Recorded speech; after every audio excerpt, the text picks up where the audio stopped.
আসসালামু আলাইকুম। সন্ধে ৭টা, বাংলাদেশ বেতার, সিলেট।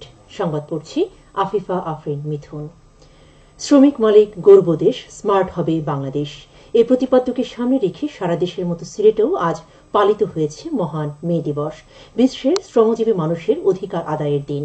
1886 সালের এই দিনে মার্কিন যুক্তরাষ্ট্রের শিকাগো শহরের হে মার্কেটের শ্রমিকরা 8 ঘণ্টা কাজের দাবিতে জীবন উৎসর্গ করেছিলেন। ওই দিন তাদের আত্মদানের মধ্য দিয়ে শ্রমিক শ্রেণীর অধিকার প্রতিষ্ঠিত হয়েছিল। শ্রমজীবী মানুষের অধিকার আদায়ের জন্য শ্রমিকদের আত্মত্যাগের এই দিনকে তখন থেকেই সারা বিশ্বে মে দিবস হিসেবে পালন করা হচ্ছে। আজ সরকারি ছুটি। দিবসটি উপলক্ষে সিলেট জেলা প্রশাসন ও আঞ্চলিক শ্রম দপ্তর এবং শ্রমকল্যাণ কেন্দ্রের উদ্যোগে আজ নগরীর কবি নজরুল অডিটোরিয়াম থেকে বের করা হয় বর্ণাঢ্য র্যালি। পরে অডিটোরিয়ামে অনুষ্ঠিত হয় আলোচনা সভা। এতে প্রধান অতিথি ছিলেন সিটি মেয়র মোহাম্মদ আনোয়ারুজ্জামান চৌধুরী। শ্রমিক সংগঠন সহ বিভিন্ন রাজনৈতিক ও সামাজিক সংগঠন পৃথকভাবে দিবসটি পালন করছে। দিবসটি উপলক্ষে র্যালি ও আলোচনা সভা অনুষ্ঠিত হয়েছে আজ সিলেটের গোলাপগঞ্জে। উপজেলা সদরে থেকে বের করা হয় র্যালি। পরে উপজেলা পরিষদে অনুষ্ঠিত হয় আলোচনা সভা। অনুষ্ঠানে উপজেলা চেয়ারম্যান মঞ্জুল কাদির শাফি এলিম সহ জনপ্রতিনিধি ও বিশিষ্ট ব্যক্তিবর্গ উপস্থিত ছিলেন। বিয়ানীবাজারেও নানা কর্মসূচির মধ্যে দিয়ে দিবসটি পালিত হয়েছে। আজ মৌলভীবাজারেও নানা কর্মসূচির মাধ্যমে মহান মে দিবস পালিত হয়েছে। এ উপলক্ষে জেলা প্রশাসন, শ্রম অধিদপ্তর ও জাতীয় শ্রমিক লীগের উদ্যোগে বের করা হয় বর্ণাঢ্য র্যালি। র্যালিটি শহরের গুরুত্বপূর্ণ সড়ক প্রদক্ষিণ করে কেন্দ্রীয় শহীদ মিনারে এসে শেষ হয়। সেখানে জাতির পিতা বঙ্গবন্ধু শেখ মুজিবুর রহমানের প্রতিকৃতিতে পুষ্পস্তবক অর্পণ করা হয়। পরে জেলা শিল্পকলা একাডেমিতে অনুষ্ঠিত হয় আলোচনা সভা। এতে প্রধান অতিথি ছিলেন সংসদ সদস্য জিল্লুর রহমান। এছাড়া জেলা শহরের বেরিরপাড় ট্রাক লরি স্ট্যান্ড থেকে বের করা হয় মোটরযান শোভাযাত্রা। এতে শতাধিক ট্রাক লরি অংশ নেয়। বিভিন্ন রাজনৈতিক ও পেশাজীবী সংগঠন পৃথক কর্মসূচির মাধ্যমে দিবসটি পালন করছে। জেলার কোমলগঞ্জেও দিবসটি উদযাপন করা হয়েছে। এ উপলক্ষে জেলা নির্মাণ শ্রমিক ইউনিয়নের আয়োজনে বর্ণাঢ্য র্যালি উপজেলার চৌমুহনী থেকে ভানুগাছ বাজার প্রদক্ষিণ করে জেলা পরিষদ অডিটোরিয়ামে আলোচনা সভায় মিলিত হয়।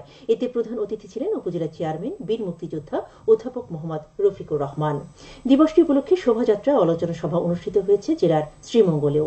শ্রমকল্যাণ কেন্দ্র, শ্রম অধিদপ্তর, শ্রম ও কর্মসংস্থান মন্ত্রণালয় আয়োজিত অনুষ্ঠানের প্রধান অতিথি ছিলেন উপজেলা চেয়ারম্যান ভানুলাল রায়। উপজেলা আওয়ামী লীগের উদ্যোগে কালীঘাট ইউনিয়নের ফুলছড়া সর্বজনীন দুর্গা মন্দিরে দিবসটি উপলক্ষে শ্রমিক সমাবেশ অনুষ্ঠিত হয়। এ উপলক্ষে র্যালি ও আলোচনা সভা অনুষ্ঠিত হয়েছে আজ হবিগঞ্জে। জেলা প্রশাসকের কার্যালয়ে অনুষ্ঠিত হয় আলোচনা সভা। এতে প্রধান অতিথি ছিলেন সংসদ সদস্য অ্যাডভোকেট মোহাম্মদ আবু জাহির। এতে বিভিন্ন শ্রেণী পেশার মানুষ সহ বিভিন্ন প্রতিষ্ঠানের মালিক ও শ্রমিকবৃন্দ উপস্থিত ছিলেন। জেলা চুনারুঘাটে বাংলাদেশ টি স্টাফ অ্যাসোসিয়েশনের উদ্যোগে দিবসটি পালন করা হয়েছে। এতে প্রধান অতিথি ছিলেন সংসদ সদস্য সৈয়দ সাইদুল হক সুমন। এছাড়া জেলার অন্যান্য উপজেলায় অনুরূপ কর্মসূচির মধ্য দিয়ে দিবসটি পালিত হয়।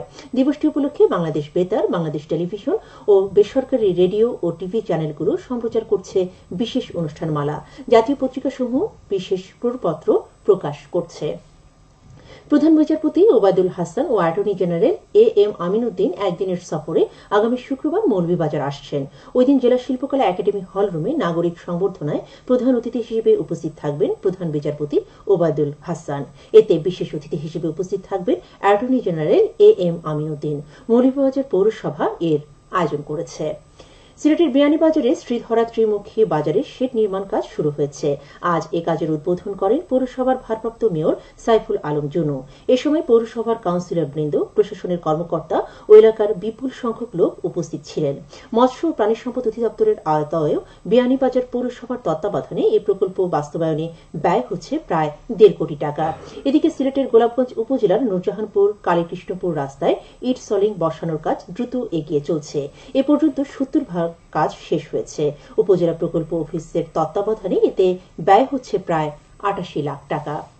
খেলার খবর ক্রিকেট। সিলেট জেলা স্টেডিয়ামে দ্বিতীয় বিভাগ ক্রিকেট লিগের আজকের খেলায় হোয়াইট মোহামেডান ক্লাব 9 উইকেটে শেখঘাট পাইওনিয়ার্স গ্রিন ক্লাবকে পরাজিত করে। প্রথমে ব্যাট করে শেখঘাট পাইওনিয়ার্স গ্রিন ক্লাব 17 ওভার 3 বলে সবকটি উইকেট হারিয়ে 59 রান করে।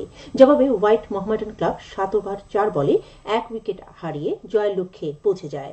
আগামীকাল stars United club young Victor ক্লাবের মোকাবেলা করবে।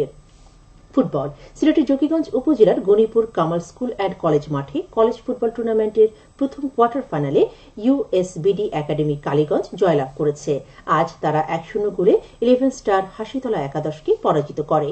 আগামীকাল গেছুয়া একাদশ এনআরবি ক্রীড়া সংস্থার মোকাবেলা করবে। সবশেষে আবহাওয়া রাত 1টা পর্যন্ত পূর্বাভাসে বলা হয়েছে সিলেট সহ পার্শ্ববর্তী এলাকার জন্য কোনো সতর্কবাণী নেই এবং কোনো সংকেত দেখাতে হবে না। আজ সিলেটের সর্বোচ্চ তাপমাত্রা ছিল 33.5 ডিগ্রি এবং সর্বনিম্ন 23 ডিগ্রি সেলসিয়াস। বাতাসে আর্দ্রতা ছিল সকালে 81 এবং সন্ধ্যায় 74%। আগামীকাল সিলেটের সূর্যোদয় হবে 5টা 16 মিনিটে এবং অস্ত যাবে 6টা 23 মিনিটে। সংবাদ শেষ হল। পরবর্তী স্থানীয় সংবাদ প্রচারিত হবে আগামীকাল সকাল 8টা 10 মিনিটে।